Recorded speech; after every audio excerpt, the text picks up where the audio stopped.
नमस्कार, आदाब। Kanpur today news channel में आपका स्वागत है। मैं महबूब आलम खान। आइए देखते हैं आज की ताज़ा खबर।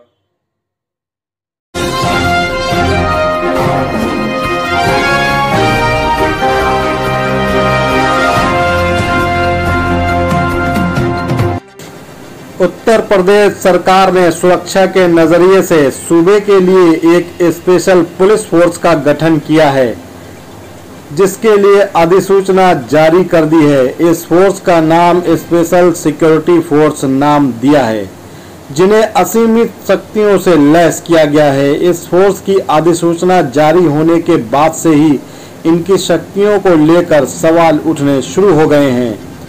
मैं एसएसएफ के गठन से पहले सबसे पहले पुलिस के जो आज का व्यवहार है वर्तमान में, उस पर चर्चा करना चाहता हूँ।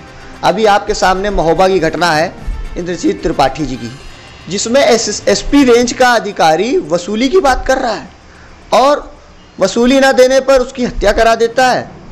उसके बाद उसके ऊपर जब कार्रवाई FIR दर्ज हो जाती है हत्या की, तो इस आचरण को देख के क्या लगता है यूपी एसएसएफ को अगर इतनी पावर पुलिस को दे दी जाएगी और उसका दुरुपयोग नहीं होगा? तो मैं तो सबसे पहले माननीय मुख्यमंत्री जी से मांग करता हूं कि सबसे पहले पुलिस को नैतिकता की पाठ पढ़ाई जाए।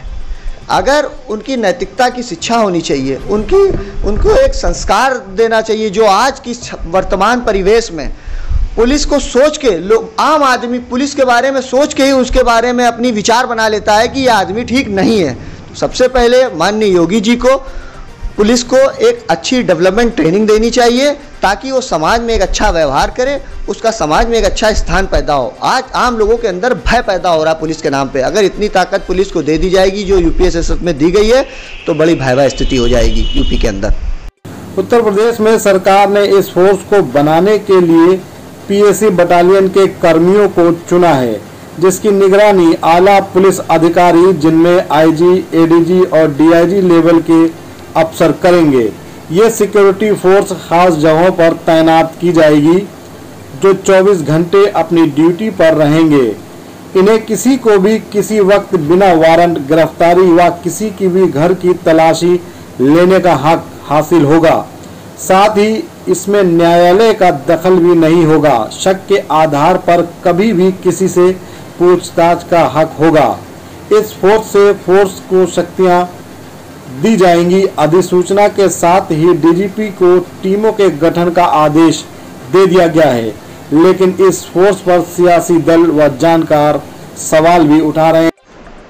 देखिए, सरकार पुलिस में जो असीमित उसके अधिकार थे पहले ही उसका दुरुपयोग कर रही थी। यूपी एसएसएफ का गठन हुआ, अधिसूचना जारी हो रही है।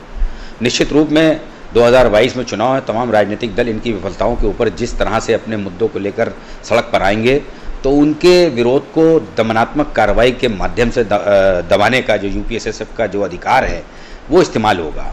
क्योंकि यूपी एसएसएफ बनाकर सरकार ने इस बात का प्रमाण दे दिया कि वो हर मोर्चे में फेल्योर रही। वो चाहे महिला उत्पीड़न का हो, चाहे व्यापारी उत्पीड़न का हो, चाहे अल्पसंख्यकों के विरोध का हो, चाहे दलितों के विरोध का हो, चाहे पिछड़ों का विरोध का हो। इन लोगों की आवाज़ उठाने वाले राजनीतिक दल जितने भी हैं, खासतौर से समाजवादी पार्टी के नेता आदरणीय अखिलेश यादव जी ने जिस तरीके से हमेशा इस तबके की आवाज़ को उठाया है सरकार के विरोध में, उसकी निष्क्रियता को जब जनता के सामने लाने की प्रयास किया है। तो देखिए, हमेशा अभी कल ही हमारे पार्टी के आदरणीय 3 माननीय विधायक नरेश उत्तम जी के नेतृत्व में उदयवीर सिंह जी और सुनील भाई जिस तरीके से हमारे पार्टी के कार्यकर्ता और उनके नेताओं के को शोक संवेदना देने के लिए जा रहे थे, तो उनके बहुखंडी के सामने तमाम पुलिसों को लगाकर उनको न जाने दिया। ऐसा कहाँ होता है? ना वो कोई किसी धरने में जा रहे थे, ना किसी आंदोलन में जा रहे थे, केवल 3 आदमी जा रहे थे। तो अब यूपी एसएसएफ को बनाकर उन्होंने इन तमाम चीज़ों को और मतलब डराने का काम किया है। अब आप देखिए, बेरोजगार लोग अपना आंदोलन करेंगे, अब आप देखिए छात्र अपना आंदोलन करेंगे, अब आप देखिएगा व्यापारी अपना आंदोलन करेंगे, महिला अपने तमाम मुद्दों को लेकर सड़कों पर आएंगी, अल्पसंख्यक पिछड़े दलित जब अपने हो रहे उत्पीड़न को लेकर सड़कों पर आएंगे, तो उनको यूपी एसएसएफ का हौवा दिखाकर उनको जेलों में डाला जाएगा।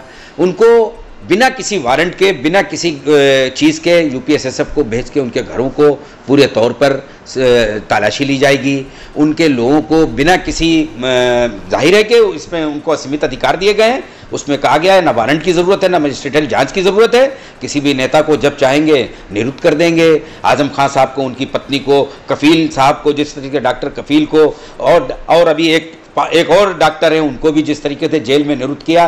जो सरकार के खिलाफ आवाज़ उठाएगा उसको यूपीएसएसएफ का हवा दिखाकर उसको जेल भेजा जाएगा। 2022 के चुनाव में ये बताने की कोशिश की गई है कि देखो विरोधी सरकारों, अगर हमारी विफलताओं को तुमने लोकतांत्रिक तरीके से अगर सड़कों पर आकर आंदोलन करके हमको बदनाम करने का प्रयास किया तो हम यूपीएसएसएफ में तुमको निरुद्ध कर देंगे।